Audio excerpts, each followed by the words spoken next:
Marami din na nagagalit tuwing ako ay nagbibiro sa mga nakakasalubong namin during pack walks. Ang mga tao kasi dito sa amin ay mga kakilala namin, mga kaibigan namin. Kaya sa mga followers at sa mga bago sa Supero ay hindi kayo kailangang magalit sa amin dahil kami dito ay isang community at ang mga aso ko ay hindi sila kinakagat o tinatahulan man lang. At mga kaada, kasama na natin ngayong umaga si Melvin D. Cahigal mula sa Supero Dog Farm. Hello po! Hello Magandang umaga po. Tama ba? Supero. Supero. Supero Dog Farm. Oh, diba, Melvin? At kasama rin po niya ang dalawa sa kanyang mga alagang alabay dogs na sina Star at si Lucas. Hello, Lucas! Hello! Oh, diba? Sabi niya, I can hear you. Ito po si Star at ito naman si Lucas. Melvin, bati ka muna sa mga kada natin. Ay, magandang umaga po sa lahat at salamat po sa pag-invite sa Supero sa inyo. Now sila naman. Ano ba itong Supero Dog Farm?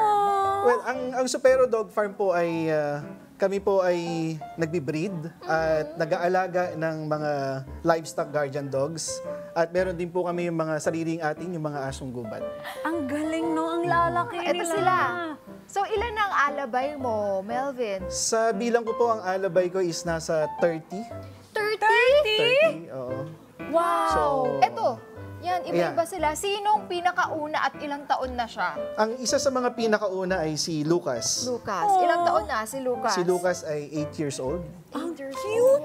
8 years old lang yan. Anong nagustuhan mo sa mga alabay? Ang nagustuhan ko sa kanila is very independent. Tapos masyado silang mapagbantay ng property. At cute din kasi massive sila eh. Yes, they're super cute. Cute yung laki. Cute talaga, grabe. Mas malaki pa sila sa ibang tao, di ba? Madali ba sila i-train, Melvin? Well, yung train na obedience, hindi masyado kasi stubborn sila. But nagfo-focus kami primarily on their behavior. Kagaya nito na ilalabas, then pwedeng hawakan ng ibang tao.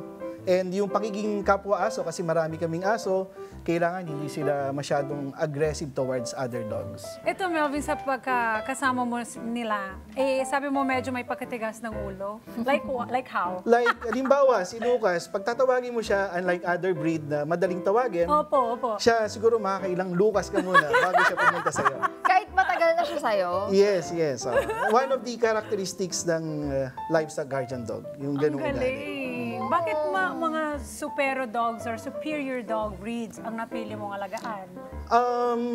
Unang-una, talaga ako, fan ako ng malalaking aso. Ako din, sir.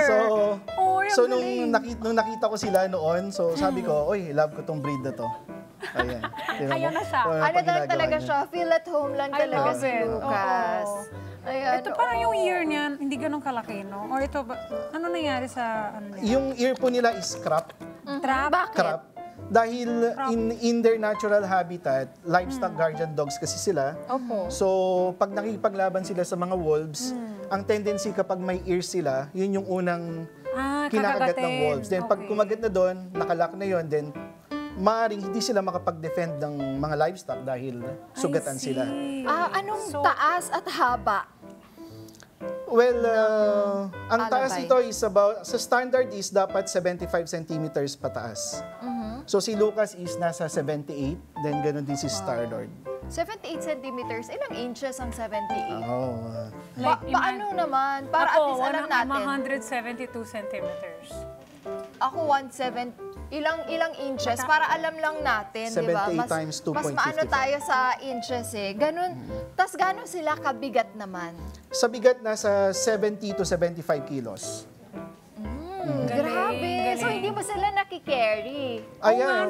Paano mo sila i-hug? Actually, hug lang na ganyan. Hindi Opo. pwedeng buhatin. Pero yung na buhatin. gano'n. Mahirap.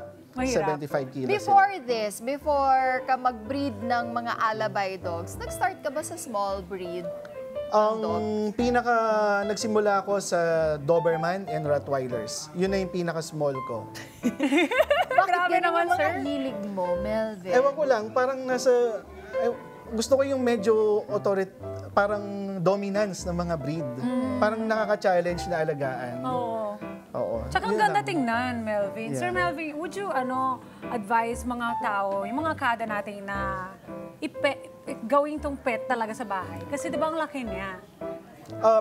Well, ang ma-advise ko, kung gusto mag-alaga ng mga ibang mga Superior dogs. superior dogs, una i-research nyo yung breed or magtanong kayo sa amin. Okay. Kasi kami may first-hand experience. But kung halimbawa ang setting mo is nasa bahay lang siya, kailangan meron siyang time na nakakatakbo siya ng malaya. Yes, correct. Mahalaga yon para mag-form talaga yung muscles and bones sila at kailangan mo silang nilalakad lagi. Nung how do you call it in Tagalog? Tuta. Puppies. Yung puppies. Nung puppies pa lang sila, ano ba yung size? Para lang may idea mga tao. Siyempre, of Malaki na course, rin ba they come in sila? very small. And then, kailan ba sila nagsisimula lumaki ng Mag-grow? bongga? Pag day 1, pag pinanganak sila, Day one, Sir Melvin! day 1 is about 12 inches agad.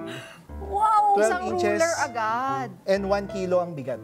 Oh, so, wow! So, pinakamababa na yon. So, 12 inches na pa ganyan MC. Kasi alam ko sa mga heels natin, may ilang Hindi, inches. 12 inches, isang ruler. Yun nga, di ba? Ano, gaano nito na bago yung buhay ninyo, Sir Melvin?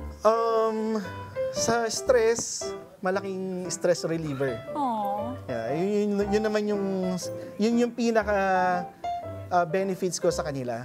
And then in terms of paano nabago Ang in terms buhay. of livelihood. Kasi with them, dahil nga sa social media, parang nakilala kaming Supero Dogs.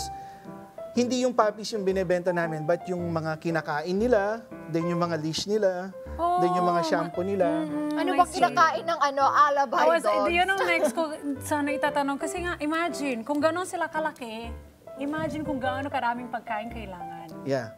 Okay, ang kinakain po nila ay raw beef. Raw beef. Wow. Oh, mahal din yan. Mahal! Sir Ang mahal din, Sir Melvin! Melvin! Nakaka-LL ka naman dyan. Yeah. Kasi ang hirap. Then, Ilang beses isang beses po sa isang araw. ng raw beef. Ng Wala raw pa yung dog food. Wala po kaming dog food, raw beef lang. Wala silang Yeah. dog food. So once a day lang sila kumain. Opo. Around 4 p.m., kakain na sila. Halimbawa si Lucas, kumakain siya ng 1.25 kilos a day Ng raw beef. ng raw Ng raw beef. beef. Si Star-Lord is kumakain si Star is kumakain ng 1.6 kilos. Grabe naman yan. So, ang daming beef sa inyo. Sabi ni Star, siguro Diba? pagod na pagod siya. Why raw beef? Ano bang difference ito kapag dog food? Nung una, naka-dog food kami, but nung nakita ko kasi yung mga breeders ko sa ibang bansa, bakit kako yung mga aso nyo ang lalaki, tapos parang very lean, tapos very maganda Athletic. structure, yes. Sabi nila, we feed raw. So sabi ko, sige nga, so mag-raw din ako. So nag-research ako ng raw food, hanggang sa na-develop namin yung formula, then Alam mo, naririnig ko ngayon, yung raw meat daw, mas healthy. Kaya daw ngayon, even yung mga ibang dogs, kasi nga, di ba, processed yung pagkain pag nasa lata, yung delata or yung parang dry food. Mas healthy talaga, na iniwas talaga yung sakit ng mga aso, lahat yan daw. Marami na bang alabay dogs dito sa Pinas? Mga nag-aalaga? parang sa tingin ko mga less than 100 siguro ang meron. At ikaw pa yung pioneer.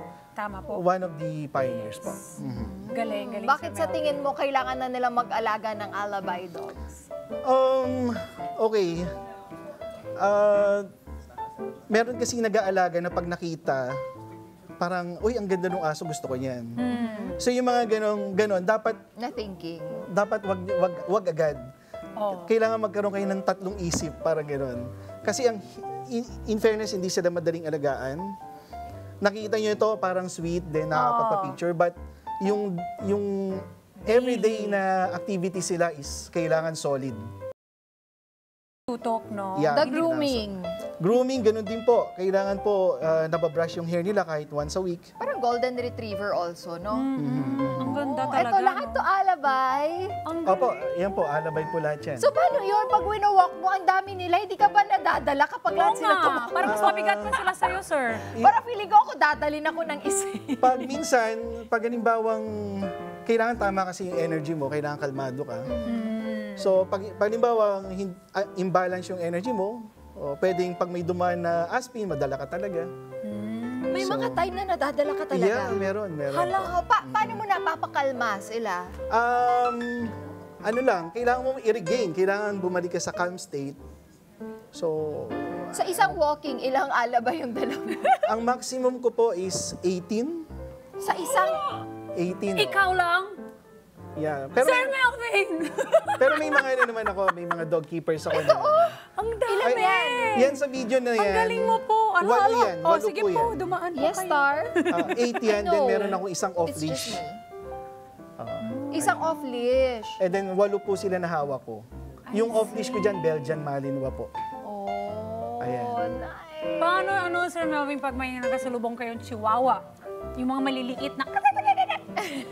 Aside sa Aspin, Ano yun? na nabanggit mo kanina. Pwedeng matrigger yung group.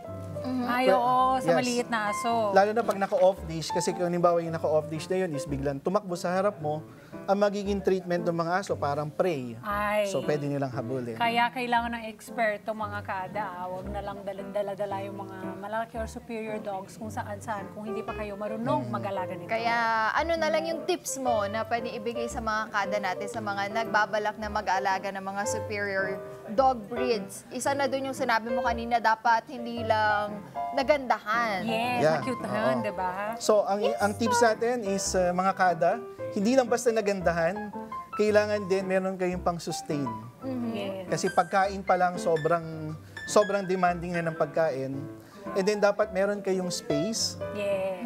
para Para sa kanila. Ayun, para sa dog life nila. At Heart. heart, yun talaga. Ultimately, yung heart hindi yung dapat for life. Yes. Commitment. Hindi, It's a commitment. Yeah. hindi temporarily lang dahil Yeah. cute sila ngayon. Kasi, yes, halimbawa, si Lucas, cute pa yan, pero pag nag-edad na yan ng 12 years old, ano na siya, yung mas mabagal na siya maglakad, pangit na yung katawan niya. So, dapat hanggang sa end of life ng dog is nandun yung commitment. Correct. Pero ano sila, no? Mahilig lang humiga. Oo, Napansin ko. Kailangan ba Or nila dito ng lang yan, aircon, na-stress sila Sir sa biyahe? Melvin?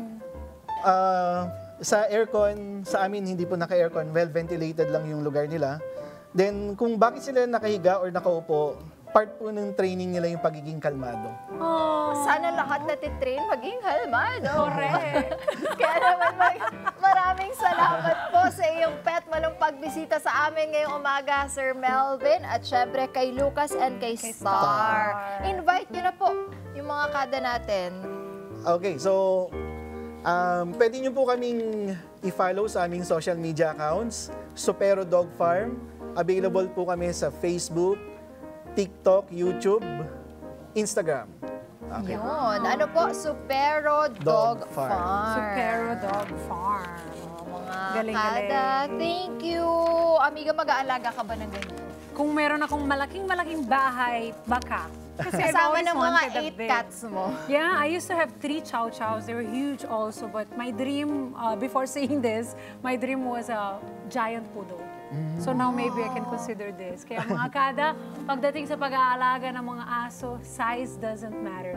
Ang importante po ay may bibigay niyo po yung doggies 100% na pagmamahal at pagsusuporta sa kanila. Hello mga Kanet 25! This is Diana Menezes, and for more Kada Umaga updates, just click the subscribe button and follow us on Net25 social media pages at Net25 TV and at Net25 Entertainment.